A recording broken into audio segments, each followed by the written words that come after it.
What's going on, everybody? Frank Knight here with Wilson Cheng, Senior Brand Manager at Bandai Namco.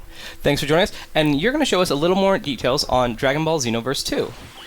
So we know that we just had Anime Expo here in the US, and Japan just had a wonderful Japan Expo where you guys showed off a bunch of cool stuff. So we're going to play a little one-on-one. We're going to check out some of the new levels and new characters, and talk about some of the announcements that you guys made. How's that sound? Yeah, that sounds great. So I'm just going to go old school, and I'm just going to go grab a nice saying here. We're saying Gogeta? Yep. Yeah, sure, that'll be fun. And let me join in here. I'm gonna go with Trunks. Okay. And this is the Trunks that we've seen in the Xenoverse 1 game with the nice long coat, time patroller Trunks. Now, the first thing that we're going to notice here is that there's stage selects for one-on-one local play. So people that play the last game, I noticed that the World Tournament was the only place you can play. But now we have other training locations. We have Supreme Kai's World and the Cell Games right now. So let's go check out like Cell Games. Cool. Yep, sounds great. There's multiple new stages, so a lot more stuff to see. So what other kind of new things did we have introduced in this game that weren't in the last? Is there a difference in like the combo system or the fighting system? Like, how does that change? Yeah, totally. I mean, there's a lot more combos that you have in this game versus the previous game. So if you notice in the previous game, like when players got really good, they started using the combos over and over again, so it kind of got really repetitive. So this time around, we're really trying to make it variable in terms of all the different combos for all the characters. So it just depends on the character that you're using. Yeah, so people might be noticing that like now we have this new dash-in system, where in the old games it might have been much more difficult to clear distances, but now with a little two-button combo you can rush in and you can start a little chain of events. So that's really nice. So there we go. We're rushing in right now. So like the previous game, you have your light and strong attacks. If you hold down the triangle button, you'll have the charge strong attack, and then you also have your different movesets down here with the supers. So let's see if we can show some new. Let me see if I could do something called a Oro Burst Dash, which is basically an evasion technique while attacking your character. Let me see if I can do that here. Okay. You know what? I may not be able to do it on command, but let's see if I can kind of. Whoops. Oh, there you go. So for example, you see him curve. Let me see if I can do this again. So if you'll notice, you'll actually he sort of does this curve attack.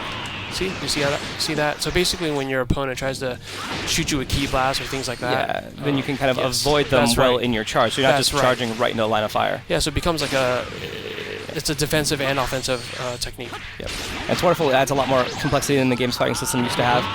Now, in addition to changes from the game, normally a lot of things like new characters and stuff are being added. Yes. So we have a lot more characters in this game than were in previous ones. What are some of the ones that we can look forward to? Right. So for example, in this build of the game, there's Janemba, who wasn't in the previous game. There's Gogeta. There's also other characters that are from the new Dragon Ball Super series that we can't quite name yet, but definitely lots of new faces that will be joining the ranks. Yeah, so if anybody paid attention to the news coming out of the Japan Expo announcement, they announced that pre-orders would come with Dragon Ball Z super character that people might look very familiar. That's right. That's right. And he may or may not be the protagonist for the current story arc in Dragon Ball Z Super. We don't want to do any spoilers for people that aren't following that show. That's right. But so you can confirm that that's going to come to the U.S. too. It's not just Japan, right? Correct. Yes, that is coming to the U.S. It's part of the DLC that's part of the day one and the pre-orders.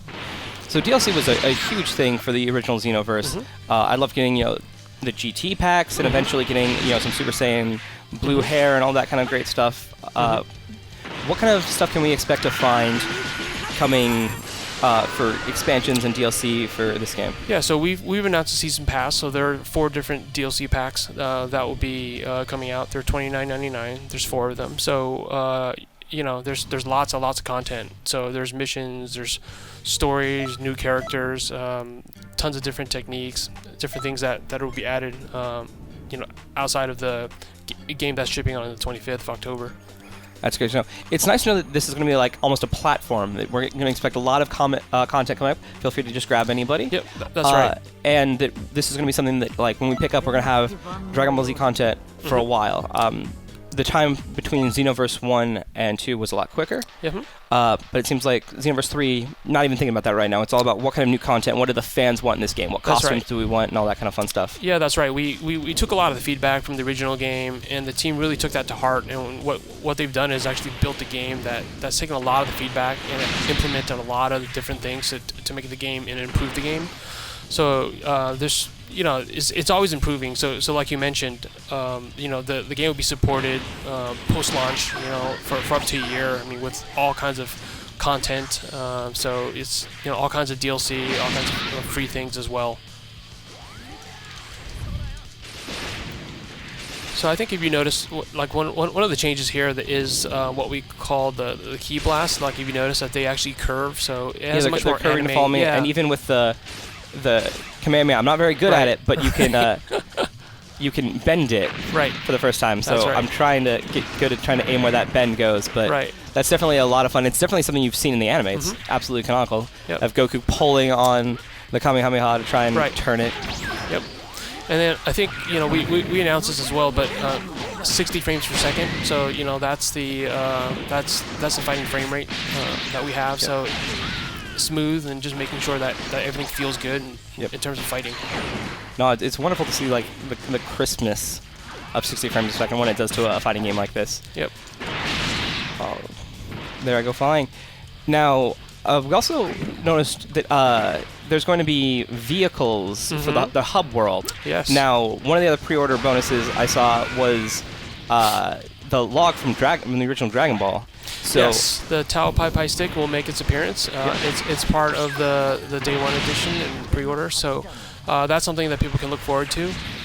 So yeah, there will be vehicles in the game, so you can race against friends in the hub world and do different things like that. It just makes traversal a lot easier. Yeah, the hub world traversal in the previous game was probably one of the weaker things, just because you were just like, oh, I gotta walk 3 screens away. Just at a nice, casual, jaunty walk. I'm in no hurry at all. Yeah, that's right. But so it seems like this time we can fly, we can have vehicles and stuff, and all kinds of fun things will happen in the hub world. That's right. I mean, I think it just makes it that much easier for people to get into. I mean, the whole point is to not force people to kind of get from place to place. We want people to play the content and actually enjoy the content.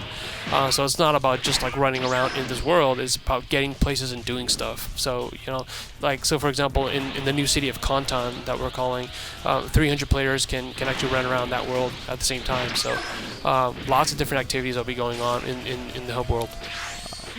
So 300 players. How does that compare to the previous games for those people who didn't experience the hub world? Yeah, so the previous game we had 200 players that you can run around with, but we've added an extra 100 people. So there's actually a lot of things that are going on. So there's a lot of planned activities that are going to be happening also. So wonderful that people can participate in en masse. That's great. Yeah.